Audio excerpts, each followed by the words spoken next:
Examine how Thomas Hardy in his novel The Mayor of Casterbridge exposes the ill treatment of women in Victorian England. Marks. 10-12. Answer. Thomas Hardy's The Mayor of Casterbridge, composed in 1886, brings to light the harsh reality of Victorian society and its ill treatment of women. Noted feminist Elaine Showalter points out that this novel begins with a scene that depicts a form of female subjugation which also helps capitalism.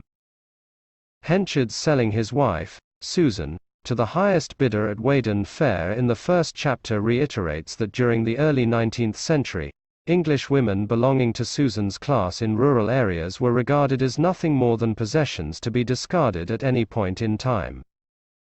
After waking from his drunken state and realizing that Susan has actually left with the genial sailor, Henchard justifies that Susan's meekness and idiotic simplicity have led her to consent for the transaction. His introspective inflexibility makes it difficult for Henchard to see beyond his wife's credulousness and his own alcoholic tendency, the real reason for the sale. He ignores his stubborn pride and considers having sold her an illusion until he discovers her wedding ring on the lush floor and the money he got from the sale.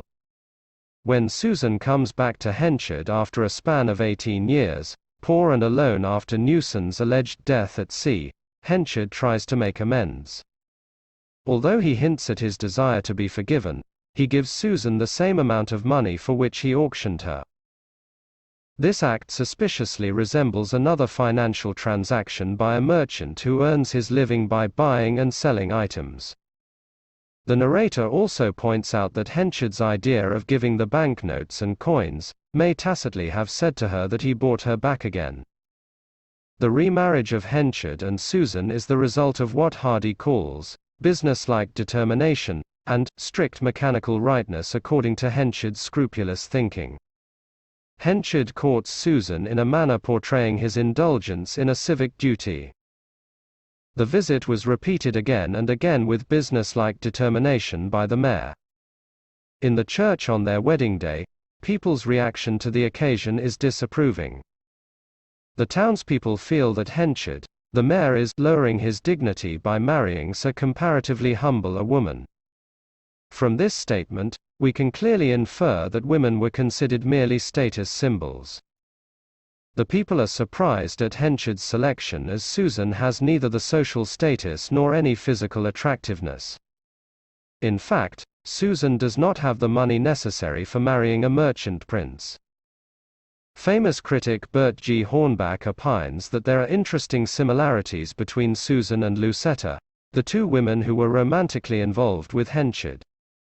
The destruction of Lucetta is brought about by the attitude of the society. Almost entirely as long as she appears in the story, Lucetta remains the object of ridicule.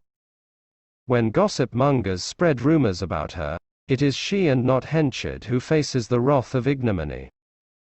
This relation, when revealed in Casterbridge, brings social disgrace and miscarriage to her, and eventually her death too. Elizabeth Jane, in contrast, is not an object of public ridicule and ill treatment. Right from his second marriage, Henchard makes it his responsibility to ensure that Elizabeth Jane conforms to the decorum, lifestyle, attitude, and vogue which is expected of a mayor's daughter. Initially, he presumes that Elizabeth will accept his name without any protest, you shall take it as if by choice. There is no doubt that, if Henchard had had a son, he would not have displayed such dominating attitude in his request to take up his name, as possessing a man's name is considered sacred in his time. The next peculiar demand of Henchard includes Elizabeth's handwriting. Henchard's creed was that proper young girls wrote ladies' hand. Henchard considers making her feel ashamed of having scribbled a line of chain shot and sandbags and not a proper lady's handwriting. He again presumes that, since Elizabeth is a woman, her writing will comprise an impression of her relation to him, but unfortunately this is not the case. Initially, she was frowned upon as a fisherman's daughter, but Henchard expected that his getting married to her mother would magically turn her into a well-bred lady. Thus, in The Mayor of Casterbridge, Thomas Hardy makes an effort to create consciousness regarding the ill treatment of women in Victorian society. This motive is clear through his dexterous handling of all the female characters in the novel, both main and minor. Finished. Please subscribe to the channel for more updates of ready-made notes on English literature. Also, please share this channel to help any student pursue a degree in English literature. Thank you very much for watching the video. Please do not forget to like and comment.